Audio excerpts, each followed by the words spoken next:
Hey everyone, so if you haven't seen any of my previous videos related to the Peng Friends List Challenge, definitely check out those videos in the links down below, otherwise you're not going to know what the heck I'm about to talk about. But if you have, then you'll know from the title of this video that we've got the world's first person ever to accomplish this challenge, and that person is Ferrikster. Ferrikster actually did come pretty close to completing this challenge before. The only thing is that he didn't have at least 2500 elo when he started, so he attempted again when he was past the 2500 mark, and he went on over a 10-0 streak. I haven't seen any of these battles myself yet, so very excited to dive into it and see kind of how he played out these matchups. So here's the thing. We're about to see about what elo he starts at after this one. So this is the first battle out of his he was on his 5th battle of his last set, right? So he's running Zangoose with Frostlass and as a 3rd instead of the Altari I ran in my attempt.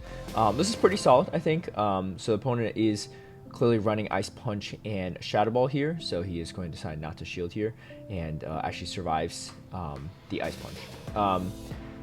Now, a 10-0 run with this line at least 2500 is not only tough for a number of reasons, but as you climb, you're going to gain more and more elo. So your opponents theoretically are going to be actually quite a lot harder actually to deal with. So yeah, so that's something to keep note of. I know sometimes I see sometimes in comments and stuff, people are like, I'll go on a 5-0 streak or 4-1 streak, in the very next set I go like 1-4, 0-5, right? Sometimes people think like it's the game trying to keep them down or keep their elo in check. Look, it's really not that deep, right? The more as you climb, you're gonna face harder and harder opponents, right? And if they're harder than the skill level you're at, or just in general, they're just gonna be harder opponents, then you're probably gonna lose, right? So we're gonna see kind of as these opponents go up in difficulty. So my guess is he actually lost the one right before this, and we'll see actually all the evidence in his journal afterward. So starting off, he was at 2669, I believe, and he goes into his second set with 2700, so he's on a 1-0 streak right now. So I'm curious actually what kind of leads he has too, right? So this is a tough team, it's a tough challenge in general, and he's actually running Extra Sensory on this Lugia, which is interesting. I was running Dragon Tail, but Extra Sensory does definitely have some play, especially against fighters like Primate, right? And especially Toxic, you just Extra Sensory it all the way down. Yeah, I'm curious to see what kind of leads he gets too, right? Because eventually, to go on a 10-0 streak, you're unlikely to win lead very hard every single time, right? And of course, there's a little bit of luck involved in there, but there's a lot of people that have attempted the challenge. I don't even know everyone that's attempted it. I know a lot of top battlers and streamers have tried it, and they haven't succeeded. So even if it's in Retro Cup, this is still the world's first person to ever accomplish this achievement, which is no joke. All right, so let's see here. He's in an interesting spot here. Most Hypnos are probably not running Fire Punch here, so he does just need to shield the Shadow Ball, which looks like this is what the opponent's going for. No, they actually bait with the Ice Punch. Wow, very interesting. All right, so it goes to the Lugia. This is actually a smart play because they can't Confusion down here, and so he's going to go straight for the Sky Attack and take out this Hypno. And yeah, we are on a 2-0 streak at the moment. He's going to keep going forward here. Okay, so that's a losing lead right there. This honestly is a losing counter swap too without Dragon Tail. So, unless he lands the Aeroblast, which, let's see, he does go for it. This is a smart play because he could just farm down with Frostlass afterward. They do shield. Okay, oh, he gets the attack boost. That's pretty nice. Doesn't get off the move there though, so interesting. And he doesn't shield this. Wow, that's a gutsy call. Alright, go straight for the Nice Slash here. I guess maybe he just Powder Snows down afterward. Yeah, he's just going to go 2 shields, Frostlass. It's not a bad play. So the Altari's not going to have too much play here, but my guess is they have another Frostlass counter in the back. Oh, they don't. Interesting. Altari lead, you would think they'll have another one in the back. Maybe a soft check. Maybe he just wants to draw the energy. Okay, yeah, it's a Hypno. Yeah, so it's a soft-ish. I mean, it's not really. It depends on the moveset on the Hypno, I guess, right? But the confusions add up. Oh, wow. Okay, go straight for the Shadow Ball and the opponent doesn't shield there. Honestly, not a bad play from Ferrikster's end because he's down shields. I guess the opponent had to make a call there because if they shield the Avalanche, then they definitely lose too, right? All right, here comes a Bibrel. Bibrel is definitely quite strong against both Zangoose and Frost Blast because he's going to resist all of their fast moves. Go straight for the Aero Blast. Oh my gosh. This guy is a savage. Alright, going straight for the Sky Attack makes sense. Oh, gets the shield with the Sky Attack. That's huge. Alright, so it's definitely going to shield this Avalanche. Zangoose is quite squishy. And then able to get this is a very solid matchup. Just has to worry about the Bulldoze. But even if they land the Bulldoze here, the counters are doing like no damage at all. So it's a good no shield there. He's going to be able to force. Oh, he doesn't even. Okay, that's fine. Okay, now he's in a really good spot. He grabs his Slash shield and just goes straight for a nice slash with the Zangoose. Here's the thing: the Frost Dust can't even farm this thing down, so it has to throw its energy.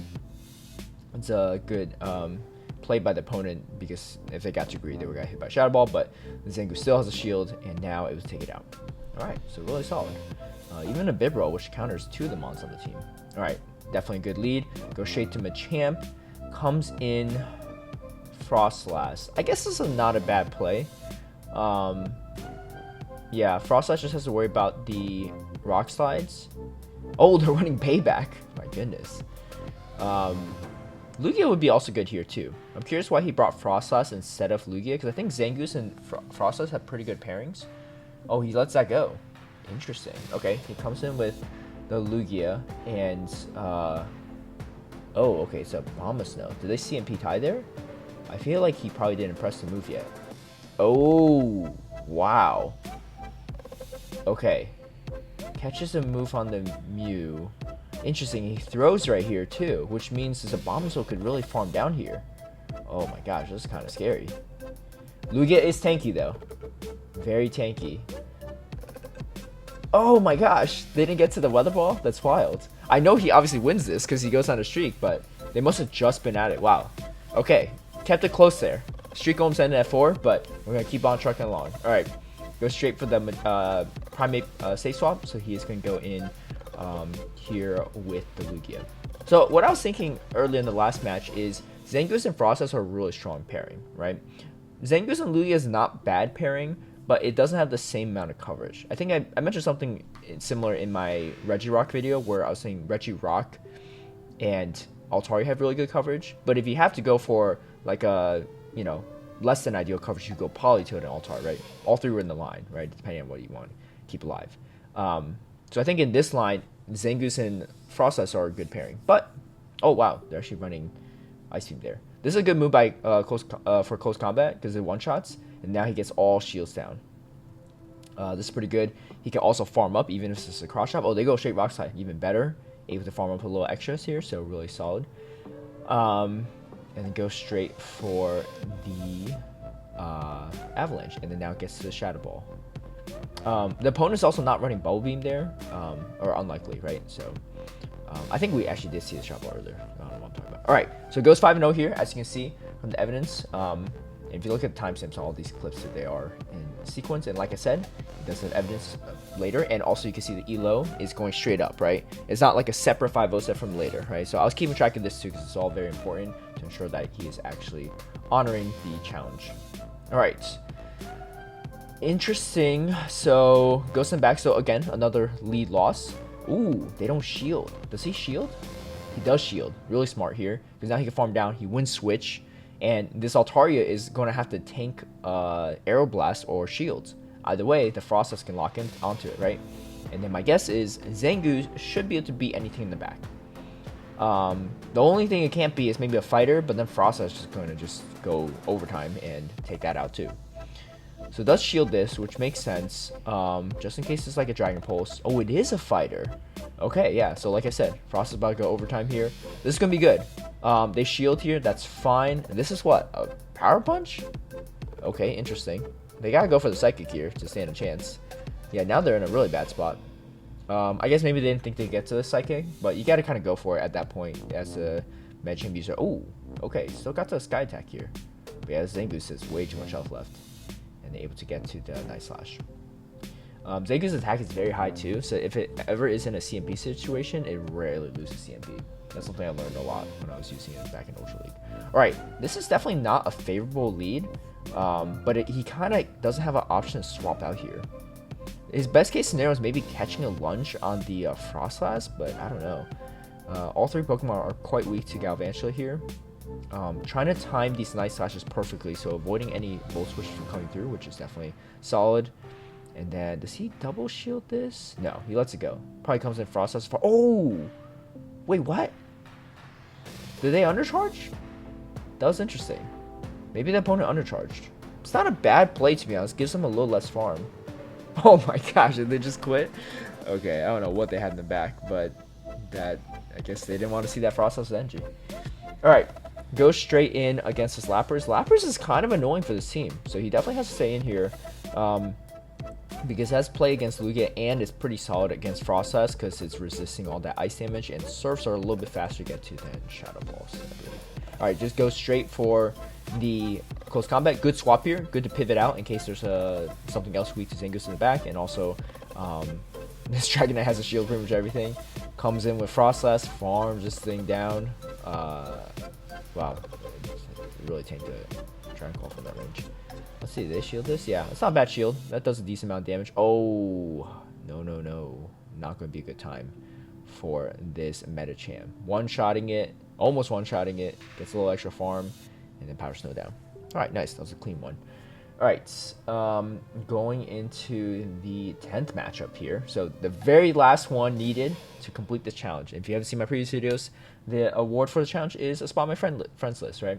And if you don't want that spot, that's totally fine. You don't have to do the challenge. A lot of my people on my friends list already have attempted this challenge just because they're competitors and they want to prove that they're the best and they can pull this off, right? Alright, so definitely double debuffed at this point. But if you look, these licks are still doing like nothing really because it is quite resisted. And kind of a good read here. If they're double shielding the Zangoose, they're probably weak to Zangoose in back. So it's good to swap out here. And as you can see, it's a Psychic. My guess is there's probably another Psychic in back or maybe a Frostlass. I don't know. I feel like it's more like a Crest because otherwise it would have came Frostlass into this Lugia, right? Could be wrong, but let's see. This is a smart play. You saw the ice. He saw the Ice Punch. Unlikely this is going to be a Shadow Ball. Yep. Can't get to it in time. Now it gets a lot of energy on Frost, which is actually really good against a Snorlax too. Because Snorlax is not going to be able to hit this for anything that's besides resistant unless it's running a weird moveset like Earthquake or Outrage, right? Which, I've seen a few Outrage Snorlax in this meta. Ooh! Yeah, yikes. Oh, so it is a Frostlass. Interesting that they came Hypno into it, but either way, this Frostlass with energy would have taken out the Hypno as well. So, gets the 10-0 right there. We're in the green. This is just for extra credit, essentially. Let's see how far he extends the streak to. But yeah, it's a good time here. All right. As you see, he hasn't claimed his stuff yet because his rewards yet for this set because he won his first battle off of the previous set, right? So this is technically the last battle of this set. All right. Comes in with the Lapras. Okay. So again, Lapras is kind of a tricky one for this team. Ooh, lands the Air Blast. That's huge. I don't know if the opponent. Oh, they're actually running Ice Beam. That's wild. That's wild that they're actually running Ice Beam. I guess you don't have too much use for Skull Bash in this one, unless you run to Mirror. I don't know. Interesting. I guess Skull Bash would be useful against Politoads, but I was surprised they had Ice Beam there. Alright, so that's fine. Now he's in a really good spot. He just farm away at this Altaria, and then, yeah, they're going to see right there with 2 shields. Alright, so as you can see, claiming that last, the next 5-0 here. Maybe not the last one, because the streak is still well and alive. But yeah, super impressive run. And as you can see, there's a couple close calls too. I think the Bombstone one was probably one of the closest games. And then, as you can see from the previous elo, jumping all the way to 2866, right? So like I said, there's a lot of elo gain here, which means that the opponents in the matchups are likely going to get harder as you go along, right? You don't just, this is not a 2500 challenge. By the time you end this challenge, if you're actually going 5-0, it's going to be a little bit more. Alright, so this is going to be what? Just a straight active Zuka. Ooh, got the tech drop. That's unfortunate. Yeah, so opponent definitely knows no need to shield that, but does get the second sky attack, which is nice. And this may force a shield. Yeah, does force a shield. That's really solid. So let's see here. He is going to good shield right there. Just Shadow Claw down. Ooh, Zangoose with this much energy, kind of scary. Got a Frostlass in the back. Ooh, and a Hypno. Okay, go straight for it. This is fine. You really just gotta worry about the Shadow Ball here. Oh, they don't shield. All right, and they're gonna call. I guess they had to call it. I don't know. But up to 12-0. All right, again, a bad lead. Going again into the safe swap. Oh my gosh, Alolan Raichu. Definitely not something you want to see. This Aeroblast, if they don't shield this, I feel like they still might survive it. I don't know. They might not. Alolan Raichu is quite classy. The issue here is this Alolan Raichu has a bunch of energy. Oh, and it doesn't even take it out all the way. That's a lot of energy. Yeah, it's kind of annoying for both Frostlass and Zangoose to deal with. Oh, go straight for the Wild Charge. I guess he's banking it all on the Frostlass here. He's going to be a Thunder Punch here and probably get... Oh, he's saving it. All right. Okay. This is kind of tricky, right? There's still the Altari in the back. He does have to go straight for these Shadow Balls. It's really the Raichu that's going to be a pain. That Raichu is... Yeah, with still shield on both sides, it's definitely... Oh! Really? They shield here. Maybe the Raichu, they're planning on winning CMP with Raichu. Oh yeah, he can't charge up to 2 avalanches. Yeah, that's gonna be game. Because the Raichu's gonna get to move. Yep. Still super close with a Alolan Raichu counter swap into Lugia. It's gonna resist all the extra sensory. But as you can see, here's the evidence, right? So you're gonna see the previous win from the 4 and 5 set from earlier, 5 in a row. 5 in a row as well here, and then the extra, so that's 11, and then the extra win, you actually can see right before he started this last 2 battles ago, right before he started his 12th battle, you actually can see he scrolls down to his elo, right? So if you want to go back and watch that part of the video, pause it 1,000 times, you can. I already checked, everything is kosher. So a big shout out to Ferrikster. I am a man of my word, and I added him as a friend on my friends list. There are still 4 more spots remaining. At the current time period, this is probably the best time to try it. Retro Cup was probably ideal in that meta, but either way, at 2500 elo in this stage of the season is probably best because the elos are much higher on average. If you try this challenge when it's early on the season or mid-season, it's going to be much harder, right? Because everyone's elo is lower, so the skill level of opponents you face are definitely going to be higher on average as well. But as long as there's still 4 spots remaining, this challenge is still open for anyone to try. And honestly, if you pull it off, you're a damn legend, just like Ferrikster. Even in Retro Cup, I know a lot of people that have been trying this and they haven't succeeded. Ferrikster is also a content creator, so give him a follow on Twitter, YouTube, and his Twitch. His handle is Ferrikster for all of them, so it's nice and easy. Good branding in my opinion. I'll put all the links down below, so show him some love. A big shout out and thank you to all my patrons who've been supporting my content creation. If you would like to have early access to some of my strategies and lineups, or see behind the scenes footage of me battling, feel free to sign up in the link down below. If you like this video, feel free to give it a like and share, subscribe for future content, hit that notification button to get alerted right when I post a new video, and I'll see you all next time. Bye.